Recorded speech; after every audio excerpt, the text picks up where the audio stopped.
Hi friends, நமது சமுதாயத்தில் உள்ள முதியவர்களுக்கு நாம் எப்படி ஒரு இனிமையான முதுமை காலத்தை உருவாக்கி தரலாம்னு பார்த்துட்டு வரோம். இந்த எபிசோடில் தனியாக வாழும் முதியவர்களின் நிலை என்ன, அவர்களுக்கு ஒரு சமுதாயமாக நாம் எப்படி மனமுவந்து உதவலாம் அப்படிங்கிறத பார்க்கலாம். எனக்கு தெரிஞ்ச ஒரு அம்மா ஒரு அடுக்குமாடி குடியிருப்பில் தனியாக வாழ்கிறார்கள். அவர்களுக்கு ஒரு 80 வயது இருக்கும். அவங்க எந்த ஒரு விஷயத்துக்கும் அக்கம் பக்கத்தில் உள்ளவர்களை அவர்களின் உதவியை எதிர்பார்த்து தான் இருக்காங்க. எந்த அளவுக்கு அப்படின்னா, அவங்க எதிர் வீட்டில் இருக்கிற ஒரு பெண்மணி, ஒரு நடுத்தர வயது பெண்மணி, அவங்க தான் அவங்களுக்கு எல்லாம் ஒத்தாசையாக இருக்காங்க. அவங்க எப்பமெல்லாம் அவங்க வீட்டை பூட்டிட்டு போகிறாங்களோ அப்போ இந்த அம்மாவுக்கு ஒரு ஆங்ஸைட்டி அட்டாக் வந்துடும். உடனே அம்மா எங்கம்மா போயிட்டுருக்க, எப்பம்மா திரும்பி வர அப்படின்னு சொல்லி ரொம்ப பரிதாபமாக அவர்கள் கேட்பார்கள் அப்படின்னு சொல்லி அந்த பெண்மணி என்னிடம் கூற நான் கேட்டிருக்கிறேன்.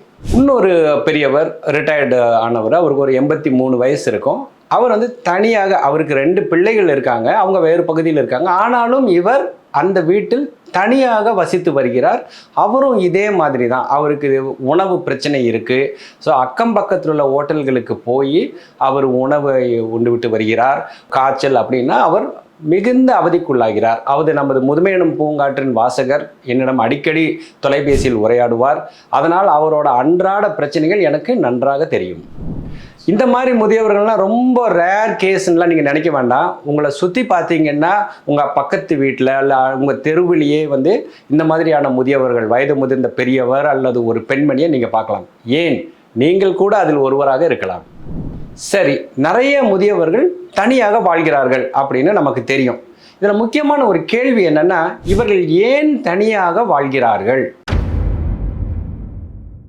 இன்றைக்கி நீங்கள் நியூஸ் பேப்பரை பிரித்து பார்த்தீங்கன்னாலும் சரி, இல்லை சோஷியல் மீடியாவில் பார்த்தாலும் என்ன விளம்பரம் வந்துட்டு இருக்குன்னா, சீனியர் லிவிங், அருமையான சீனியர் லிவிங் அப்படின்ற விளம்பரம். நீங்கள் உங்கள் இளமை காலத்தை போல துள்ளி குதித்து விளையாடலாம், கிட்டார் மீட்டலாம், அப்படி நீச்சல் குளத்தில் டைவ் அடித்து ஸ்விம் பண்ணலாம், புது புது நண்பர்களை உருவாக்கி கொள்ளலாம் அப்படின்னு சொல்லி கவர்ச்சிகரமாக பலவிதமான வண்ணமய விளம்பரங்களை கொண்ட சீனியர் லிவிங், அதாவது ரிட்டையர்மெண்ட் ஹோம் அப்படின்ற விளம்பரங்கள்லாம் இருக்கும்போது, அதுவும் நிறைய சீனியர் சிட்டிசன்ஸ் ஹோம்ஸ் புற்றீசல் போல உருவாகி கொண்டிருக்கிறது. இந்த மாதிரியான ஒரு காலகட்டத்தில் இந்த முதியவர்கள் ஏன் தனியாக வாழ்கிறார்கள்?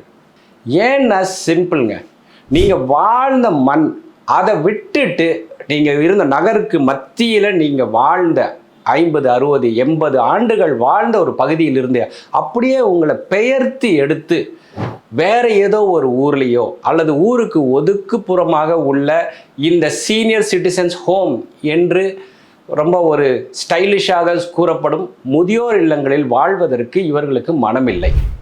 பெரும்பாலானவர்கள் இணையை இழந்தவர்களாக இருப்பாங்க.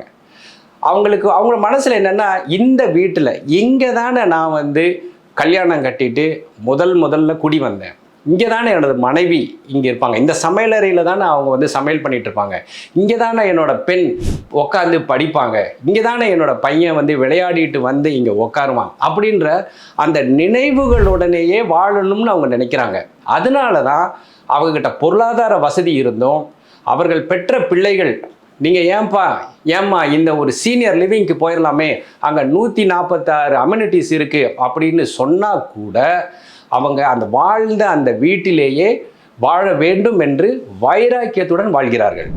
வைராக்கியமெல்லாம் சரிதாங்க, ஆனால் அது அவ்வளோ ஈஸியாக ஒரு பேச்சுலராக தனியாக வாழ்கிறதே அவ்வளவு சிரமமாக இருக்கும்போது, இந்த வயது முதிர்ந்த காலத்தில் எது ஒன்றுனாலும் பிறரின் உதவி தேவைப்படும் அந்த காலகட்டத்தில் தனியாக வாழ்வது அப்படிங்கிறது அவ்வளவு சுலபம் இல்லைங்க. எப்பொழுதும் ஒரு விதமான பயம், ஒரு ஆங்ஸைட்டி, டிப்ரெஷன், இந்த மாதிரி எந்த மாதிரியான எதிர்மறை நிலைகள் இருக்கோ அது அவ்வளவோட கூடாரமாக அவர்கள் வாழ்ந்து கொண்டிருக்கிறார்கள். சரி, என்னென்ன பிரச்சனைகள் இருக்குன்னு ஒரு சில பிரச்சனைகளை மட்டுமே பார்ப்போம். இன் கேஸ் ஆஃப் எமர்ஜென்சி எப்பொழுதுமே ஒரு பயம். நமக்கு இவ்வளோ வயசாயிருச்சே, திடீர்னு தடுமாறி கீழே விழுந்துட்டோம்னா நம்மளை யார் அப்போதுலேருந்து எடுப்பாங்க, ஒரு ஸ்ட்ரோக், ஒரு கார்டியாக் அரெஸ்ட், இந்த மாதிரி ஏதாவது ஒரு அசம்பாவிதம் எந்த நேரத்திலும் நடக்கும்ன்ற எண்ணத்தோடையே இருக்காங்க. இது பத்தாத குறைக்கு வாட்ஸ்அப்பில் செய்திகள் கொண்டே இருக்கின்றன. ஒரு முதியவர் இறந்து கிடந்தார், அவரை பார்க்குறதுக்கே யாருமே இல்லை அப்படின்றது இன்னொரு ரொம்ப எல்லாருமே ஏதாவது குரூப்ஸில் இருப்பாங்க, வாட்ஸ்அப் குரூப்பில். அந்த வாட்ஸ்அப்பில் மெசேஜ் வந்துக்கிட்டே இருக்கும்.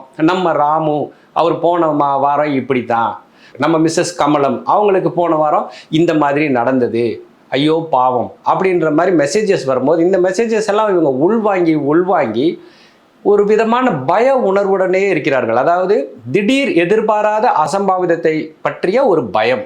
இது ஒரு முதலாவது பிரச்சனை. இந்த மாதிரி ஒரு பெரிய சம்பவமாக இருக்கணும்னு கூட அவசியம் இல்லை. அடுத்ததாக பார்த்தீங்கன்னா ஒரு சாதாரண காய்ச்சல் அல்லது ஒரு வயிற்றுப்போக்கு, இந்த மாதிரியான ஒரு பிரச்சனை, ஒரு டெம்பரவரி இல்னஸ், அதுக்கு உண்டான டாக்டரை பார்த்து அதுக்கு உண்டான மருந்து மாத்திரைகளை எடுத்துக்கொண்டாலே அது சரியாகிவிடும். அந்த மாதிரி பிரச்சனை வந்தாலும் நம்ம யார் ஒரு மருத்துவரிடம் அழைத்து செல்வார்கள் அப்படின்ற ஒரு பய உணர்வு எப்பொழுதுமே இருக்கும். இது பற்றி நான் ஏற்கனவே ஒரு வீடியோ போட்டிருக்கேன். பேஷண்ட்டோட யார் வந்திருக்கா, நான் அந்த வீடியோவில் சொல்லியிருப்பேன். இவங்க தனியாக ஒரு ஹாஸ்பிட்டலுக்கு போயிருப்பாங்க.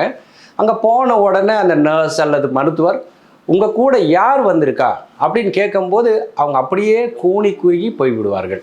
ஸோ ரெண்டாவது காரணம், உங்களோட பயத்திற்கான காரணம் இந்த இல்னஸ், அதாவது சிறு சிறு உடல் நல குறைவுகள்.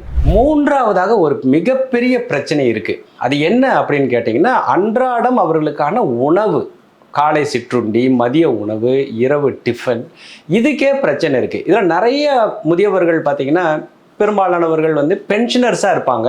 அவங்களுக்கு வசதிக்கு குறைவு இருக்காது. ஆனால் வயது முதிர்வின் காரணமாக அவர்களது கிச்சனை ஆப்ரேட் பண்ணி அவர்களுக்கான உணவினை அவங்களே தயாரித்து கொள்ள இயலாத சூழ்நிலையில் இருப்பாங்க. ஒரு அம்மா இருக்காங்கன்னா 80-85 வயசுக்கு அப்புறம் அவங்களுக்கு ஒரு சலிப்பாயிரும். வாழ்நாள் முழுக்க அவங்க அந்த கிச்சன்லேயே கடந்து வெந்திருப்பாங்க. இப்போமாவது அவங்களுக்கு அதுக்கான ஒரு மோட்டிவேஷனே இல்லை கிச்சனில் போய் விதவிதமாக ருசியான உணவை தயாரிப்பதற்கு. இதில் ஆண் முதியவர்களை எடுத்துக்கிட்டே கேட்கவே வேண்டாம். அவங்க கிச்சனுக்குள்ளர போயிருக்கவே மாட்டாங்க. இதில் நிறைய பேருக்கு பெருமை வேறு, எனக்கு சுடுதண்ணி கூட வைக்க தெரியாது அப்படின்னு சொல்லுவாங்க. ஆனால் அவர்களது நிலை அந்தோ பரிதாபம். இன்னும் ஒரு பிரச்சனை என்னன்னு, ஒரு அக்கம் பக்கம் எங்கேயாவது போயிட்டு வரணும் அப்படின்னா அதே ஒரு பிரச்சனை. இப்போ கொஞ்ச நாளைக்கு முன்னால் நம்ம சேனலில் காமாட்சி பாட்டி ஒரு வீடியோ போட்டிருப்பாங்க. அதாவது ஒரு பார்க்குக்கு கூட எங்களால் தனியாக யாரோட உதவியும் இல்லாமல் போக முடியல அப்படின்னு அவங்க பதிவு பண்ணியிருப்பாங்க. இதில் இன்னொரு பிரச்சனைங்கன்னா ஒரு கல்யாணம் அல்லது ஒரு சின்ன கெட் டுகெதர், இப்போ இந்த மாதிரியான விஷயங்களுக்கு இவங்களுக்கு அழைப்பிதழ் வந்திருக்கும். இவங்களும் அதுக்கு போகணும்னு சொல்லி ரொம்ப ஆசைப்படுவாங்க. ஆனால் அவர்களுக்கு ஒரு ஆட்டோ வைத்து கொடுப்பது அல்லது ஒரு சின்ன ஒரு கால் டாக்ஸி ஃபிக்ஸ் பண்ணி இவங்களை கூட்டிகிட்டு போயிட்டு திரும்பி கூட்டிகிட்டு வர்றதுக்கு ஒரு துணை வேண்டும். ஸோ அது இல்லாமல் ஒரு லோக்கல் ட்ராவல் கூட பண்ண முடியாமல் இவர்கள் தனிமையில் வாடுவார்கள். தனிமையில் வாழும் முதியவர்களுக்கு இருக்கிற இன்னொரு முக்கியமான பிரச்சனை என்னென்னா, இந்த பில்ஸ் எல்லாம் பே பண்ணுறது. இப்போ நிறைய பெரும்பாலான பில் ஆன்லைன் பேமெண்ட் வந்துருச்சு. இப்போ நம்ம சொல்லிட்டு இருந்த நம்ம 80 வயதுக்கு மேற்பட்டவர்களை பற்றி தான் நம்ம இப்போ அதிகமாக பேசிட்டு வரோம். ஸோ இவங்களுக்கெல்லாம் அந்த இன்டர்நெட்டை யூஸ் பண்ணுறது சுத்தமாக தெரியாது. ரொம்ப சில பேருக்கு மட்டும்தான் தெரியும். பெரும்பாலானவர்களுக்கு அந்த ஆன்லைன் டிரான்சாக்ஷன்ஸ் எல்லாம் தெரியாது. அதே அவங்களுக்கு நிறைய சிக்கலை கொடுக்கின்றது. இப்போ நிறைய பேருக்கு பார்த்தா பென்ஷன் வந்துட்டுருக்கோம். So pension details, life certificate மாதிரியான விஷயங்களை ஆன்லைனில் அப்லோடு பண்ணணும். திடீர்னு உங்கள் ஆதார் எண்ணை இணையத்தில் இணைத்து விட்டீர்களா அப்படின்னு வாட்ஸ்அப்பில் ரவுண்டு கட்டி மெசேஜ் வரும். அதை பார்க்க இவங்க பயந்து தான் போயிட்டுருப்பாங்க. ஏன்னா அது எப்படி பண்ணுறதுன்னு தெரியாமல், பண்ணி கொடுக்க ஒரு உதவியும் இல்லாமல் தவித்து போய் விடுவார்கள். சரி, பிரச்சனைகள் இப்படி ரவுண்டு கட்டி அடிக்குது. இதை அவங்க எப்படி சமாளிக்கிறாங்க? எப்படியோ லைஃப் ஓடிக்கிட்டு இருக்கு. நான் நிறைய பெரியவர்கள்ட்ட இதை பற்றி நான் பேசியிருக்கேன். அப்போ அவங்க என்ன சொல்கிறாங்க, ஏதோ ஒரு முறையில் ஏன் உங்களை கூட நான் இப்போ கூப்பிட்டு இது எப்படி பண்ணுறதுன்னு கேட்டேன், நீங்கள் கூட ஒரு வழி சொன்னீங்க, பட் என்னால் அதை இம்ப்ளிமெண்ட் பண்ண முடியல அப்படின்வாங்க. இப்போ முன்ன சொன்னேன் இல்லைங்களா, எதிர்த்த வீட்டு பெண் கதவை சாத்தி கொண்டு சென்றார்கள் என்றால் இவங்களுக்கு பயம், ஆங்ஸைட்டி வருதுன்னு. அந்த மாதிரி எதிர்த்த வீட்டில் உள்ளவங்களை சார்ந்து இருக்கிறாங்க. இப்படி யாராவது ஒருத்தங்க இதில் என்ன ப்ராப்ளம் அப்படின்னா, இவங்களுக்கும் அந்த பர்சன்ட்ட அந்த நபர்கிட்ட உதவியை திரும்ப திரும்ப திரும்ப உதவி கேட்கறதுக்கு ஒரு சங்கடம். அவங்க சொல்லுவாங்க, ஐயா, தாத்தா, அம்மா, நீங்கள் ஒன்றும் கவலைப்படாதீங்க, என்கிட்ட கேளுங்க, எப்போனாலும் என்னை கூப்பிடுங்க அப்படின்னு அவங்க சொல்லுவாங்க தான். ஆனால் இவர்களுக்கு அதற்கு மனம் இடம் கொடுக்காது. ஒரு சங்கோஜம், ஒரு சங்கடம். எவ்வளவுதான் நம்ம என்ன இருந்தாலும் அவங்க ஒரு மூன்றாம் மனிதர்களாயிச்சே அப்படின்ற ஒரு சங்கடம். அந்த சங்கடத்துடனேயே அவர்கள் உதவி கேட்டு வாழ்கிறார்கள். இப்படி தான் அவங்க சமாளிச்சுட்டு இருக்காங்க. எனக்கு தெரிஞ்சு நிறைய பேர் ஆட்டோக்காரன்கிட்ட செட்டிங்ஸ் பண்ணி வச்சுருப்பாங்க.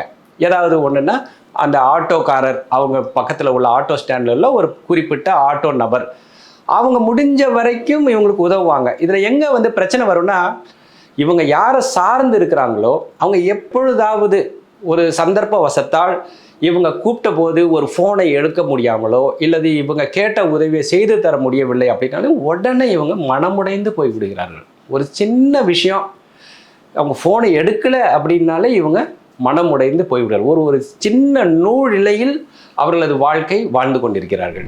ஸோ இப்படிப்பட்ட சூழ்நிலையில் நமக்கு அருகில் உள்ள நமது முன்னோர்கள், நமது முதியவர்களுக்கு ஒரு சமுதாயமாக நாம் எப்படி உதவ முடியும்? முதல் கட்டமாக, இப்போது நீங்கள் யாராவது ஒரு முதியவருக்கு உதவியை கொடுத்து கொண்டு இருப்பீர்கள் என்றால் அவங்களுக்கு உள்ள அந்த சந்தேகங்களை நீங்கள் வந்து கிளியர் பண்ணணும். அவங்கக்கிட்ட நீங்கள் எப்போமாவது மனம் விட்டு பேசலாம். அம்மா, ஐயா, நீங்கள் வந்து எங்கிட்ட கவலைப்படாமல் கேளுங்க, ஒருவேளை நான் ஃபோன் எடுக்காட்டி இந்த காரணத்துக்காக தான் இருக்கும், இந்த சூழ்நிலையில் தான் அப்படின்னு. நீங்கள் ஒருவேளை வெளியூர் போகிறதா இருந்தால் நீங்கள் நம்ம வீட்டில் உள்ள ஒரு பெரியவங்ககிட்ட நம்ம சொல்கிற மாதிரி நீங்கள் அவங்கக்கிட்ட சொல்லலாம். நான் 2 நாள் வெளியூர் போயிட்டு வந்துட்டுருக்கேன், அந்த சமயத்துலேயும் நீங்கள் என்ன கூப்பிடலாம் அப்படின்னு சொல்லி அவங்களுக்கு ஒரு தைரியத்தை கொடுக்கலாம். ஆனால் என்ன நடந்துட்டு இருக்குன்னா, நம்ம இப்படி மனசில் நினச்சிட்டு இருப்போம், பட் இதை நம்ம அவங்கக்கிட்ட சொல்லியிருக்க மாட்டோம். ஸோ அந்த ஒரு சின்ன கேப்பை வந்து நம்ம ஃபில்அப் பண்ணலாம். ஸோ நீங்கள் ஏற்கனவே உங்கள் வீட்டுக்கு பக்கத்தில் உள்ள ஏதாவது ஒரு முதியோருக்கு நீங்கள் ஆதரவு கொடுத்துட்ருக்கீங்கன்னா அதை வந்து முழுதாக கொடுக்கலாம். அவங்களுக்கு எந்த விதமான சந்தேகம், டவுட், ஒரு அச்சம், ஒரு சங்கடம் இல்லாத வகையில் நீங்கள் தெளிவாக அவங்கக்கிட்ட நான் இருக்கேன் உங்களுக்கு அப்படின்னு நீங்கள் சொல்லலாம். இது வந்து முதல் படி. 2வது கட்டம் எப்படின்னா, இது ஒரு கஷ்டம். எப்படின்னா, நம்ம எப்படி ஒரே ஒருத்தங்க ஒரு முதியவரோட அனைத்து தேவைகளையும் எப்படி சமாளிக்க முடியும் இல்லையா? ஸோ நாம் ஒரு சமுதாயமாக, நம்ம ஏற்கனவே இந்த டாப்பிக்கை நம்ம பேசியிருப்போம், உங்கள் பகுதியில் நீங்கள் ஒரு முதியோர் நலன் குழுவை உருவாக்கலாம். அந்த முதியோர் நலன் குழு உங்கள் பகுதியில் உள்ள முதியவர்களின் மேற்கூறிய அனைத்து பிரச்சனைகள் மற்றும் தேவைகளுக்கு தீர்வுகளை கன்சிஸ்டண்ட்டாக கொடுக்க முடியும். இதனோட பலன்கள் என்ன அப்படின்னா, முதியவர்களுக்கும் நம்ம வந்து ஒரு பர்டிகுலர் பர்சனை ஒரு பர்சனை வந்து நம்ம கஷ்டப்படுத்துகிறோம் அப்படிங்கிற சங்கட உணர்வு இருக்காது. அவர்களது வாழ்க்கையும் இனிமையாக இருக்கும். அவங்களும் கொஞ்சம் கொஞ்சம் வெளியில் வந்து வெளி உலகத்தை எக்ஸ்ப்ளோர் பண்ணுவாங்க. ஸோ ஃப்ரெண்ட்ஸ், நமது சமுதாயத்தில் உள்ள நமது முன்னோர்களுக்கு இந்த சிறு உதவிகளை நம்மால் செய்ய முடியும் தானே? ஞாபகம் வச்சுக்கோங்க, முற்பகல் செய்யின், பிற்பகல் தாமே விளையும். பூங்காற்று, இது நாளைய நல்வாழ்விற்கான வழிகாட்டி.